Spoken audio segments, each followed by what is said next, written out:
ये है प्रदेश का जोधपुर जिला, वो जिला जहां पंचायती राज के मजबूत होने के दावे किए जाते हैं। लेकिन इन दावों में कितना दम है, ये जानने के लिए जी राजस्थान न्यूज की टीम पहुंची है यहाँ के जनप्रतिनिधियों के बीच। जोधपुर जिले में कुल 16 ग्राम पंचायत समितियां और 466 ग्राम पंचायतें हैं। विकास का दम भरने वाले इस क्षेत्र में दूसरे जिलों की तरह ही कुछ बुनियादी समस्याएं हैं और ग्राम पंचायतों में विकास कार्य की दरकार है। शहरी इलाकों को छोड़ दिया जाए तो यहाँ के ग्रामीण इलाकों की स्थिति काफी दयनीय है। यहाँ की सड़कें अपना दर्द खुद बयां कर रही हैं। कई जगहों में पक्की सड़कें नदारद हैं, तो कहीं सड़कें अपनी बदहाली पर रो रही हैं।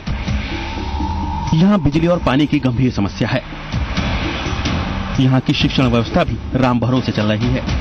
सरकारी स्कूलों के हालात कुछ खास ठीक नजर नहीं आते। इसके साथ ही चिकित्सा संबंधी भी कई समस्याएं हैं। यहाँ डॉक्टरों की कमी तो है ही, साथ ही स्वास्थ्य केंद्र की स्थिति भी ठीक नहीं है। गांव के जनप्रतिनिधि आज अपनी इन्हीं समस्याओं को लेकर जिला प्रमुख से मिलने पहुंचे हैं। तो चलिए देखते हैं आज की ग्राम चौपाल में गांव वालों की कितनी समस्याओं को सुना गया। मेरी मेन समस्या गांव की थी पानी की। आजादी के बाद में हमारे गांव में आज तक पानी की व्यवस्था नहीं हुई। माननीय मुख्यमंत्री महोदय का जोधपुर का दौरा था, इन्होंने अभी अब आके उन्होंने घोषणा की है। 21 करोड़ की योजना है, उन्हें आदेश किया है। मैं चाहता हूँ कि वो जल्दी हो जाएगी। और दूसरा हमारे गाँव में हाईवे चल रहा है। हाईवे पे बहुत एक्सीडेंट होते हैं। क्योंकि मैं उसके लिए मुख्यमंत्री महोदय, मंत्री जी महोदय और MLA साहब से और MP साहब से रिक्वेस्ट करेंगे, लेटर लिखेंगे तो डिवाइडर या रोड लाइट की व्यवस्था हो जाए तो ज़्यादा अच्छा हो जाएगा। मैन समझे दूसरी हमारे कच्ची बस्ती है। कच्ची बस्ती में पट्थर नियमन के बारे में बाकी मैन समझे पट्थर नियमन तो पानी की तो मैडम ने आदेश कर ही दिया है, तो मैं चाहता हूँ जल्दी हो जाएगा। राज सिंह राय सर, पंचायत समिति सदस्य शेखा सर। हमारे पंचायत समिति बाप लगती है सर, वहाँ पे बाप पंचायत समिति के अंदर बाप जो CSC है उसमें कांग्रेस गवर्नमेंट के अंदर 10 लाख रुपए लगा के ऑपरेशन थिएटर, एक्सरे मशीन ये सब संसाधन दे दिए थे। लेकिन आज हालत ये हो रही है, हाईवे का हॉस्पिटल है हमारे और बाप ब्लॉक बहुत बड़ा ब्लॉक है, उसमें ना तो एक्सरे के लिए कोई डॉक्टर है, ना कोई सर्जन है, ना कोई स्पेशलिस्ट है। सिर्फ एक डॉक्टर के भरोसे पूरी CSC चल रही है। उसके बाद में हम आएंगे CSC बारू, वहाँ पे डॉक्टर नहीं है। CSC टेपू, वहाँ पे डॉक्टर नहीं है। और जो मेरा कार्य क्षेत्र है शेखा सर, वो उप तहसील बना कांग्रेस राज में, लेकिन वहाँ भी आज के दिन के अंदर एक ANM के अलावा कोई नहीं। और पानी की जो हमारे पिछली गवर्नमेंट में एक योजना आई थी घटोर शेखा सर, वहाँ वो योजना पूरी हुई भी, उसका टाइम खत्म हुए भी करीब लमसम 1 साल से ज़्यादा हो गया होगा। लेकिन अभी तक ना तो वहाँ पे हमारे माइनॉरिटी की बस्ती है, गरीब लोगों की बस्ती है, SC ST की बस्ती है, ना तो वहाँ पानी पहुँचा है। पाइपलाइन तो अब डाली गई है, टंकी बना दी है, टंकी सूखी पड़ी है।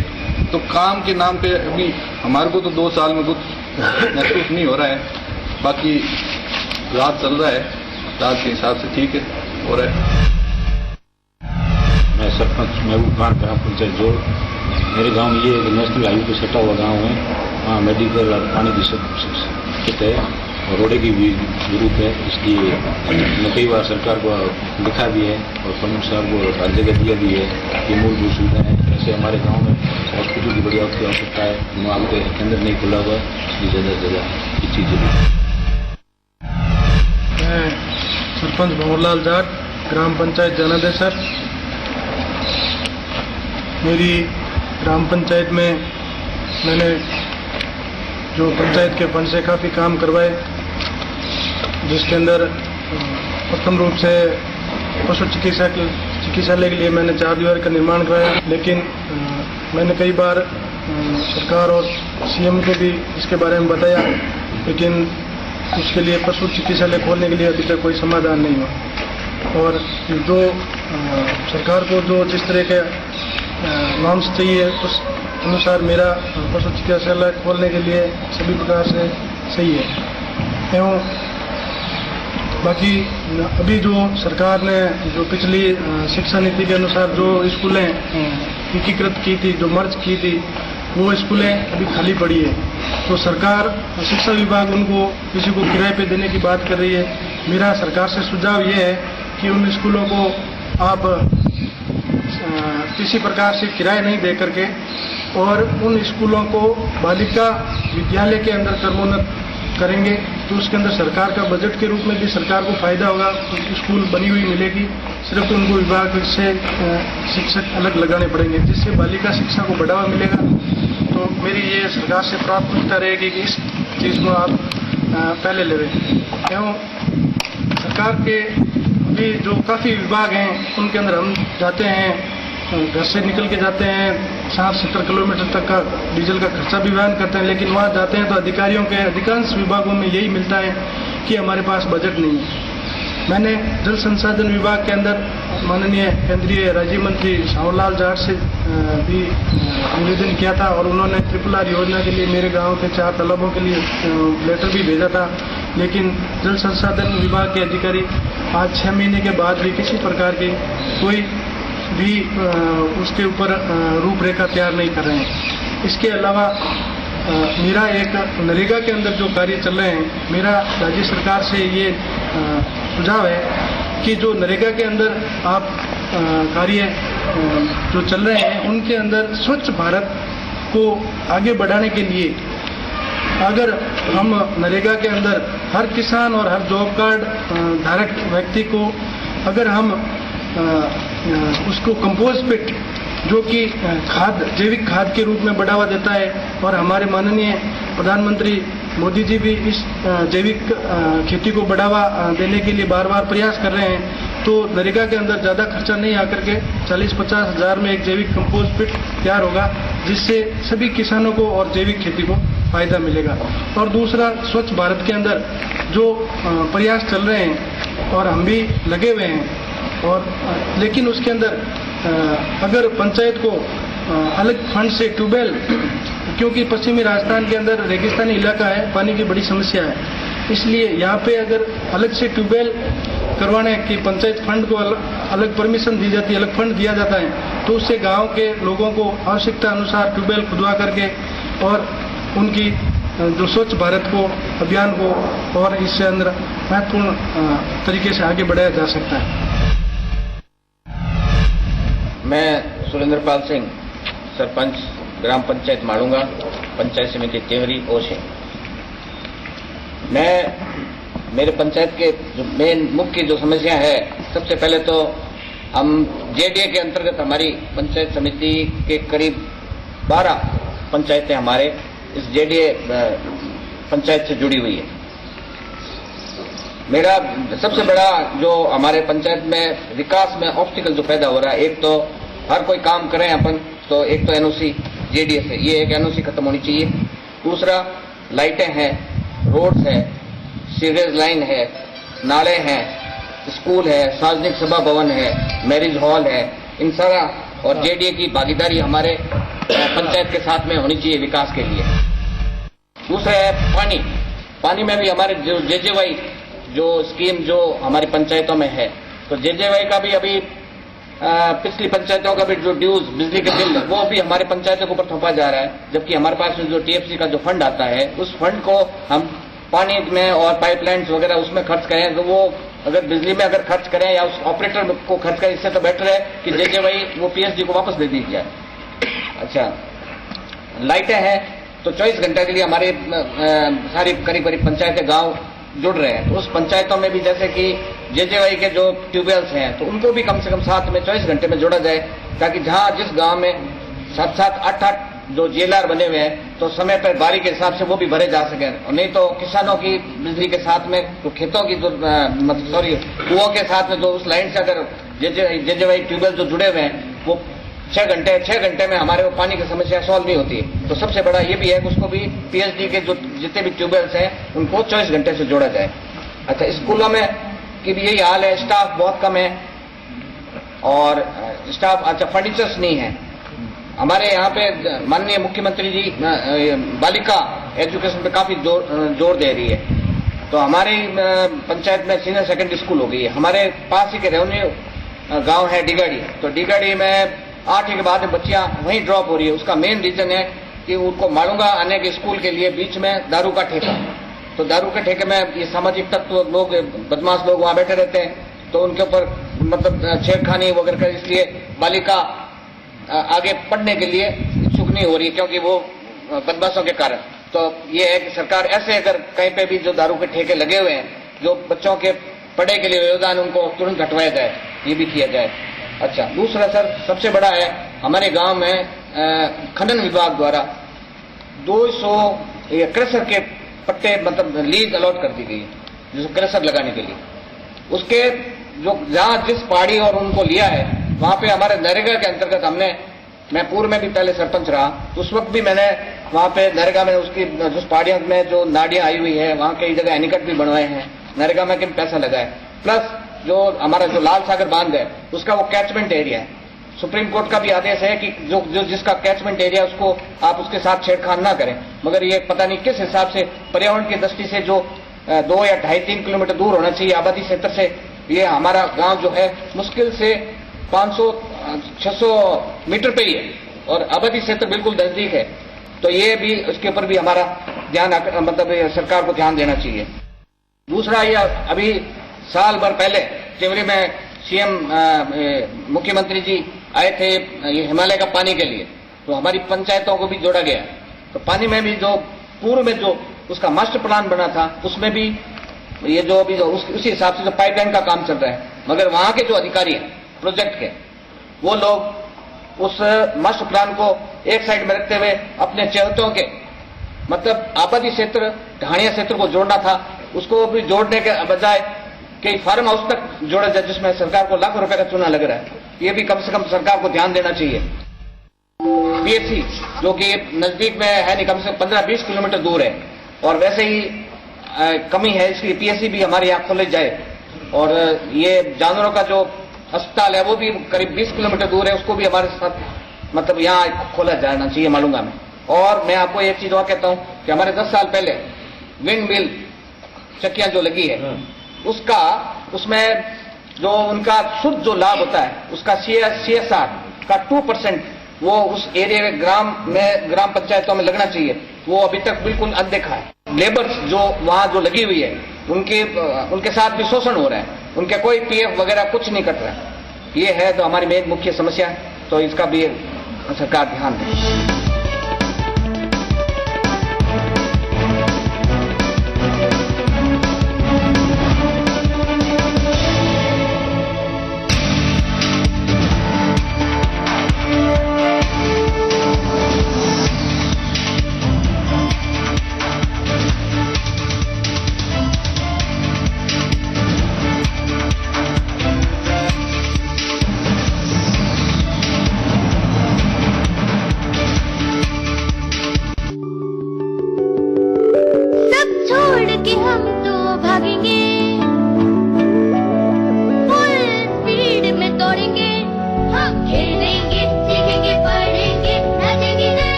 बच्चों को किड्जी से दूर रख पाना तो नामुमकिन है। किड्जी, इंडिया का फेवरेट प्री स्कूल। सबने पकड़ी साथ में साथ, खुशबू खुशबू पूरा ब्लॉक। दीदी गुड़िया दादी विक्की कर रहे हैं टॉक। इस नूडल में क्या है, क्या है इस नूडल में क्या है। पेश है पतंजलि आटा नूडल्स। इसमें है असली आटा फाइबर और वेजिटेबल्स के गुण। झटपट बनाओ, बेफिक्र खाओ। पतंजलि आटा नूडल्स। आपका साधारण टैंक में लगातार प्रॉब्लम, तो प्लम्बर के साथ ऐसा करीबी रिश्ता जुड़ेगा ही। ले आइए सिंटेक्स का triple layered water storage solution. Sintex, we make sense.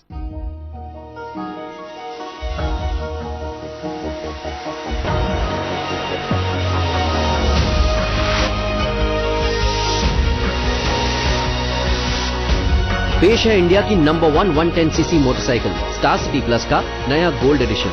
Style का नया स्टार। एक important message, set top box लगवाने की आखिरी तारीख निकल चुकी है। तो अब क्रिकेट कभी भी बंद हो सकता है। अब ये भी बता दे सेट टॉप बॉक्स कौन सा लगाना है। सिंपल है, सेट टॉप बॉक्स मतलब डिश टीवी, क्योंकि डिश टीवी ही 10 करोड़ लोगों की पसंद है। डिश टीवी के साथ अपना मनोरंजन खुद चुनिए। पैक सिर्फ 99 रुपए से शुरू। सेट टॉप बॉक्स मतलब डिश टीवी। राजे रजवाड़े, शानदार महल, बुलंद ऐतिहासिक इमारतें, ठहरी हुई झीलें और लाजवाब स्वाद का शहर है इंदौर। इंदौर को the street food capital of India भी कहा जाता है। टाटा सॉल्ट एंड टाटा संपन्न प्रेजेंट देश का स्वाद सीजन 2 शनिवार दोपहर 1:30 बजे और रविवार दोपहर 3:30 बजे। प्रेजेंटेड बाय टाटा सॉल्ट, देश का नमक। टाटा संपन्न, गुडनेस की शुरुआत। वाग बक्र, रिश्तों में गर्माहट लाए। Print partner DNA।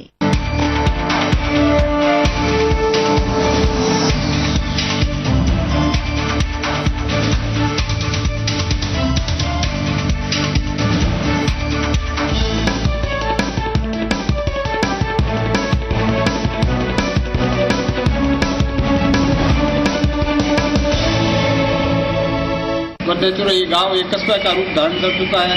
हमें और हम जेडीए के अंतर्गत है तो हमारी सीमाएं भी बंधी हुई है, क्योंकि ग्राम पंचायत के पास सिर्फ आबादी भूमि के अलावा और कुछ रहता नहीं है। तो हम चाहते हैं कि जेडीए से हमारे गांव में ज़्यादा से ज़्यादा विकास हो।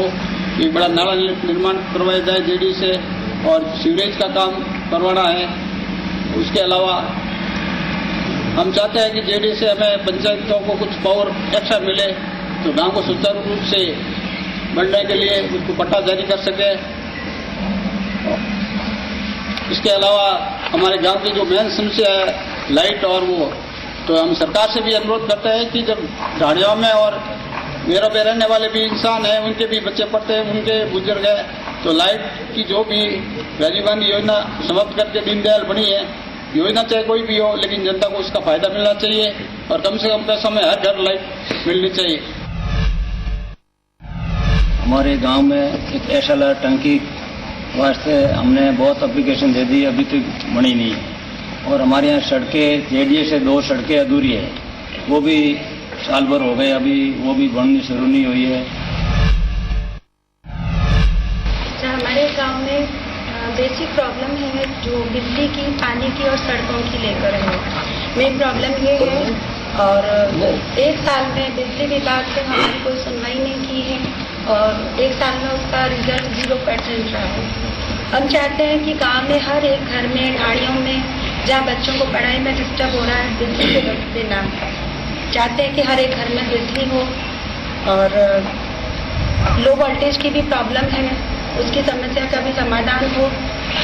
जो 1 साल में तो ये बिजली विभाग की तरफ से कोई रिजल्ट नहीं मिला, नहीं है बिल्कुल। और पानी की समस्याएं हैं, जो हम चाहते हैं कि हर घर में पानी पहुंचे, लेकिन 1 साल में अभी तक उसकी भी कोई सुनवाई नहीं हुई है। मेन प्रॉब्लम और एक सड़कों की, जो सड़कें टूट जाती है बार बार बाढ़ की वजह से, बारिश की वजह से। जो हमारे हॉस्पिटल है उसमें पानी चला जाता है, पंचायत भवन के प्रॉब्लम आती है, पूरे गांव में यानी कि प्रॉब्लम हो जाती है। बारिश की वजह से पूरे गांव में पानी भर जाता है और सड़कें टूटती है, तो सड़कों की भी प्रॉब्लम आ रही है। और नाला निर्माण जो है वो करवाना है, हमने बहुत काम करवाया, उसमें नाले निर्माण की सफाई करवाई, लेकिन पानी की वजह से उसमें मिट्टी जम हो जाती है और बार बार वो रुकते हैं। तो हम चाहते हैं कि जेडीए से हम ये चाहते हैं कि एक तालाब बनवाया जाए, जिसमें कि सारे नाले का पानी उसमें एकत्रित करके और सुचारू रूप से उसको गांव से बाहर निकाला जाए। हमारी पंचायत समिति शेरगढ़ में 33 ग्राम पंचायत है, जिसमें अच्छी हमारी जब से सरकार आई भारतीय जनता पार्टी, अच्छा विकास चल रहा है और विकास के तौर पर काम हो रहा है। और हमारे आदरणीय मुख्यमंत्री जी ने हमारे शेरगढ़ विधानसभा क्षेत्र में पानी की काफ़ी समस्या थी, तो उस विधानसभा क्षेत्र में काफ़ी पानी की समस्या थी, उसको खत्म करने के लिए हमारे आदरणीय मुख्यमंत्री जी ने 72 करोड़ रुपये दिया। उसे अभी हिमालय का पानी का काम चल रहा है और लगभग हमारे 2-3 महीने के अंदर ये पानी की समस्या लगभग तो खत्म हो जाएगी। और कई विधवाएं माताएं हैं, बहनें हैं, और उनको पेंशन लेने के लिए काफ़ी समस्या का सामना करना पड़ रहा है। सुबह आती है, शाम तक बैंक में खड़ी रहती है, उनके बैठने के लिए कोई व्यवस्था नहीं है, शौचालय की कोई व्यवस्था नहीं है, पानी की भी कोई व्यवस्था नहीं है, और बैंक बिल्कुल छोटा है, जिसकी वजह से पेंशनर्स, हेल्थ पेंशनर्स, माताएं बहनें और कोई भी बैंक का जो व्यवहार करने में काफ़ी समस्या है। इस समस्या को हमने पहले भी उनको बैंक वालों को बताया था, लेकिन उसके ऊपर अभी तक कोई एक्शन नहीं लिया जा रहा है तो उसके ऊपर एक्शन लिया जाए और कोई दूसरी बैंक की व्यवस्था की जाए। हमारे ग्राम पंचायत में राजकीय आदर्श उच्च माध्यमिक विद्यालय जो बना और उसमें 3-4 कमरे ऐसे हैं जो आज तक वो खंडर की अवस्था में है।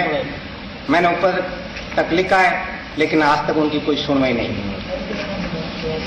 हमारे पशु अस्पताल के बारे में हमने लिखा लेकिन वो भी उनकी सुनवाई नहीं हुई। प्रधान जी के गांव गुरछा उसमें हमने उप स्वास्थ्य केंद्र के बारे में मैंने मीटिंग में भी बोला और मैंने ये भी बात रखी एसडीएम साहब के सामने कि प्रधान जी रखे या ना रखे, लेकिन मेरी ग्राम पंचायत होने के नाते मैं प्रधान जी के गांव में उप स्वास्थ्य की मांग करता हूं, लेकिन आज तक वो भी काम नहीं। मेरे ग्राम पंचायत के अंदर सबसे बड़ी जो समस्या है वो है कि गांव में आबादी भूमि नहीं है। जितने भी मतलब गोचर करीबन 1000 बीघा हमारे गांव के अंदर, लेकिन आबादी भूमि के नाम पर कुछ उसमें से तकरीबन 200 बीघा के ऊपर लोगों ने अतिक्रमण कर रखा है। अब वो उनकी समस्या है सबसे बड़ी कि उनके पास जमीन ही नहीं, गांव पंचायत बीजवाड़ी के पास, तो मकान कहाँ बनाए। तो मेरी सरकार से अनुरोध है कि वो कोशिश कर ग्राम पंचायत बीजवाड़ियों को आबादी भूमि कन्वर्ट करवाएं। और मेरे गांव पंचायत बीजवाड़िया भी एक जेडीए के अंदर है। जेडीए ने शुरू के अंदर कुछ रोडों का निर्माण करवाया था, वो रोडें आज भी अधूरी पड़ी है। ना तो वहाँ ग्राम पंचायत बीजवाड़िया काम कर सकता है और ना वहाँ जेडीए कोई काम कर रहा है, क्योंकि जेडीए के पास अभी तक जहाँ जाते हैं तो बोलते हैं बजट ही नहीं अपने पास।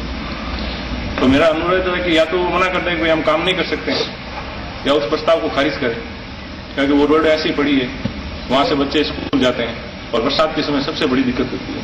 गर्ल्स स्कूल और 12th तक की स्कूल है, दोनों उसी रोड से होकर जाती है।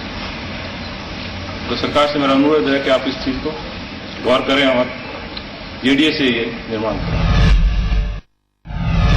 सबसे पहली समस्या आती है हमारी शिक्षा के क्षेत्र में। कहीं तो इतने अधिक अध्यापक है जितने बच्चे भी नहीं, उससे ज्यादा भी अध्यापक, और कई ऐसी भी समस्या है जहाँ बच्चे अधिक है और शिक्षक 2 या 1 है।